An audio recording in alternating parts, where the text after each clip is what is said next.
one simple thing you can do if your guy has doubts about you. Hey, welcome to my channel. If you're new here or you haven't yet subscribed, I want to invite you to do that now at the end of this video. You can just hit the subscribe button and then tap the bell notification so you hear of new videos as soon as they come out. I release videos most weeks on personal growth, inner work, relationships, and other life topics. I'd love to have you as part of this community. All right, let's get into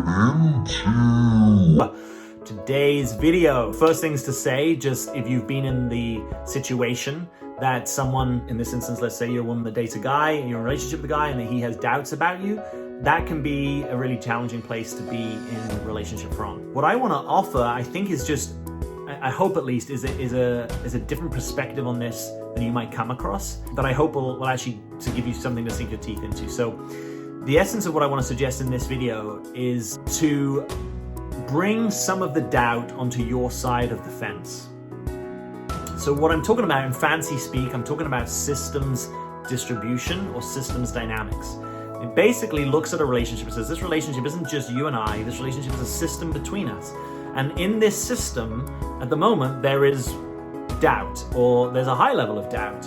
And I'm not actually gonna, for the moment, I'm not gonna make that wrong. I'm just gonna try and be with that as soberly as I can to say, okay, that is something that's here. But as a system, how do we wanna deal with that, right? And one way that we could deal with that is actually to distribute it more equally in the system, which means that it doesn't mean you necessarily have to take on the experience of being in doubt, right? Because doubt is sort of like a lack of trust, it's kind of fear, it's uncertainty.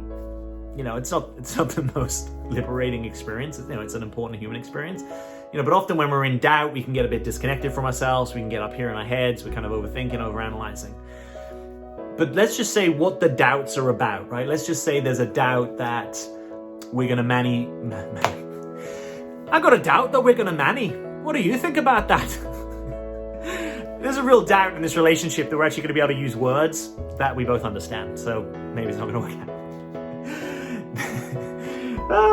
How are we gonna manage our money, right? Maybe there's some doubts about that, right? Perhaps, you know, I don't know, he's a real spender, you're a real saver, and he's holding some doubts that actually you want to have the lifestyle that he wants to have, something like that, right? Maybe there's doubts about, you know, one of us wants to have this type of holiday, one of us wants to have that type of holiday. It doesn't seem like we're particularly compatible, right? Maybe one of you wants to have a family more strongly than the other one. Maybe one of you is about to retire, but the other one doesn't want to retire, and there's going to be a lifestyle incompatibility, right? Whatever those issues are, if you were able to have him, and let's just say he were in touch with it with some kind of accuracy, he could sort of unthreateningly speak the things that he had some doubts about.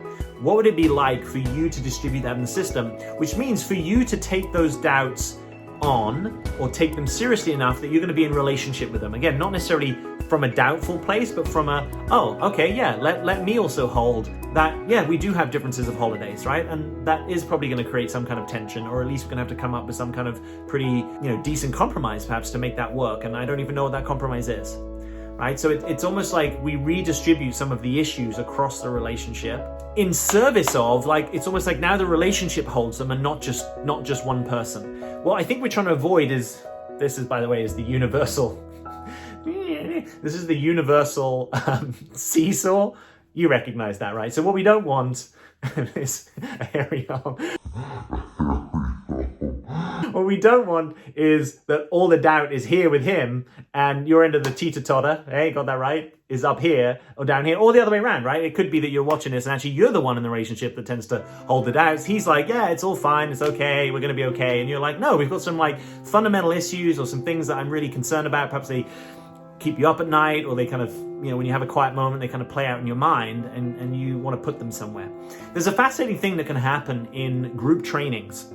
If you've been in some kind of group training or group experience, sometimes there's a person who is almost like the cynic of the group, right? They kind of like, they challenge the trainer, or they don't really buy into what's being taught, or they're kind of an unwilling participant in some of the exercises. And what you can do sometimes in those situations is actually invite that person to leave their chair, put someone else in that chair, and sometimes that person can start having some of those experiences.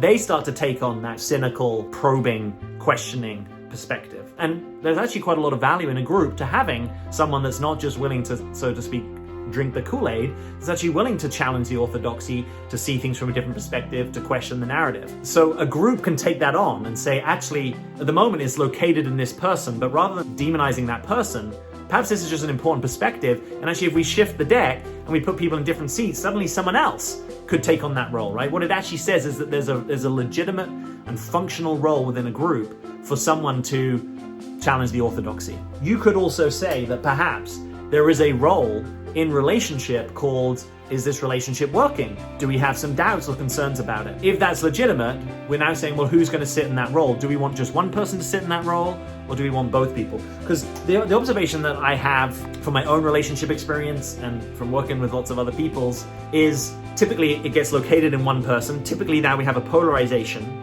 And typically when we're polarized, we're also further apart. So this person, let's say they're holding the doubts, is going to be less understood by this person. And perhaps if you have no doubts about the relationship, perhaps that's just, it's true for you. It's just, this is it. This is what I want. Maybe you're actually a little disconnected from some of the things that perhaps aren't great in the relationship, right? Or maybe you've downshifted your own desires, or maybe you have a story that, love is enough.